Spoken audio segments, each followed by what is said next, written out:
हरे भरे जंगल में एक चतुर हिरण चंदन रहता था।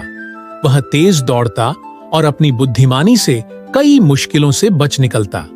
जंगल में उसका कई जानवरों से दोस्ती थी, लेकिन आज उसे एक नई दोस्त मिलने वाली थी। एक दिन चंदन जंगल के पास के गांव में पहुंचा। वहां उसने देखा कि एक छोटी सी बिल्ली मीठी एक पेड़ पर फंसी हुई थी।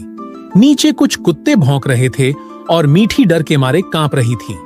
चंदन को उसकी हालत देखकर दुख हुआ। उसने बिना समय गंवाए एक तरकीब निकाली। वह तेजी से दौड़कर आया और कुत्तों का ध्यान अपनी ओर आकर्षित किया। जैसे ही कुत्ते उसकी तरफ भागे, चंदन अपनी फुर्ती से झाड़ियों के पीछे छिप गया। कुत्ते उसे ढूंढते ढूंढते दूसरी ओर चले गए।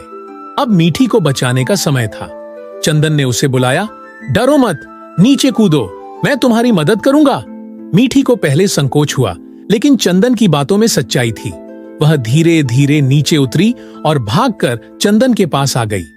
धन्यवाद चंदन, तुमने मेरी जान बचाई, मीठी ने खुशी से कहा। चंदन मुस्कुराया, दोस्ती में धन्यवाद की जरूरत नहीं होती। कुछ दिनों बाद चंदन जंगल में एक शिकारी के जाल में फंस गया। वह जितना भी कोशिश करता, उतना ही जाल कसता जाता।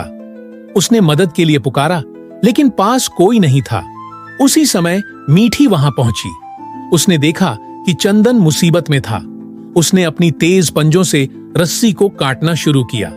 कुछ ही देर में जाल ढीला पड़ गया और चंदन आजाद हो गया। मीठी, तुमने मेरी जान बचाई। अब हम सिर्फ दोस्त नहीं, जीवन भर के साथी हैं, चंदन ने भावुक होकर कहा। दोस्ती का मतलब सिर्फ साथ रहना नहीं, बल्कि मुश्किल समय में एक दूसरे की मदद करना भी होता है। चंदन और मीठी ने यह सीख पूरे जंगल को दी और उनकी दोस्ती की मिसाल दूर दूर तक फैल गई।